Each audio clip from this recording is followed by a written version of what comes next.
Florida Fire Marshal Jimmy Petronis now. Jimmy, thank you. Nearly 370 urban search and rescue members working at that site. I heard you say earlier today that it's the largest non-hurricane deployment ever in Florida. Can you tell us what progress they're making now to save anyone who might still be alive? Sure. So the men and women of all the task forces that are here, it's actually a unified international effort. We have got, search and rescue experts from Mexico and also Israel embedded with the crews that are working right now. They're working 12-hour shifts from midnight to noon, noon to midnight, about 80 men and women at a time.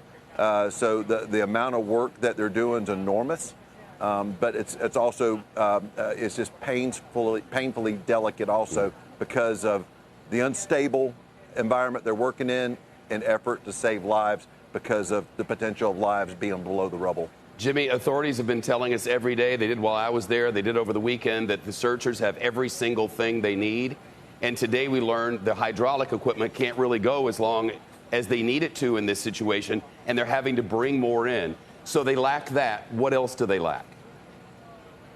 So, I mean, here's what's happening with the men and women that are working.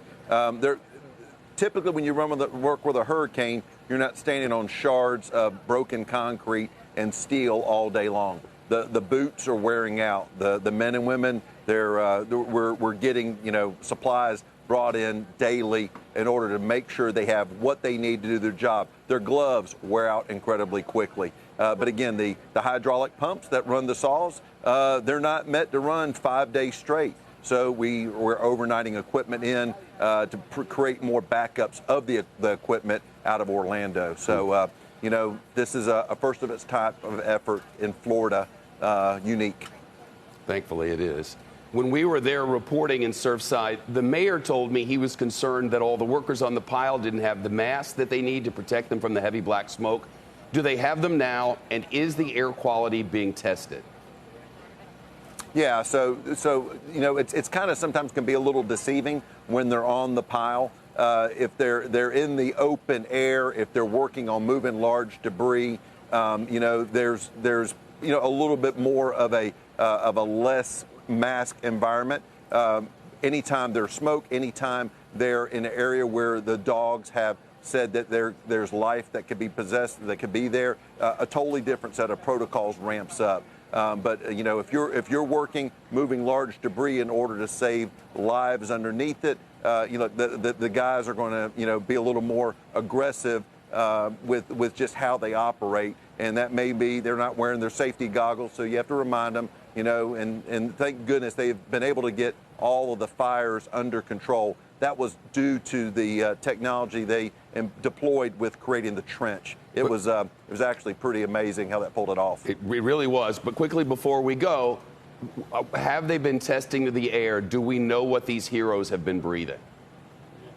Yeah, so every 45 minutes, the men and women are pulled off the site and they're given a full physical by their team surgeon.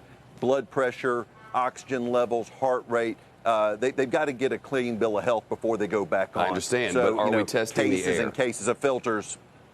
As far as I know, the equipment that they're using is keeping them safe. All right, Jimmy Petronis, all the best to you. Look. Sure, and look, the men and women here, there's extraordinary circumstances that they're going with. They're leading with their hearts because time is precious. Lives are at stake. There's certainly no doubt about that, and no one doubts that.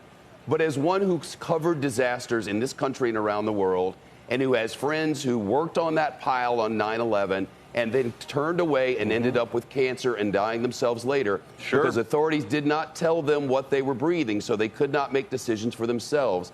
It's incumbent upon leaders to make sure that those who are heroes at least know what they're in the middle of. It feels like that's the least we can do. And that's exactly why I passed cancer legislation in Florida to protect our first responders here in Florida. Shep, I'm 100% with you on that. I assure you.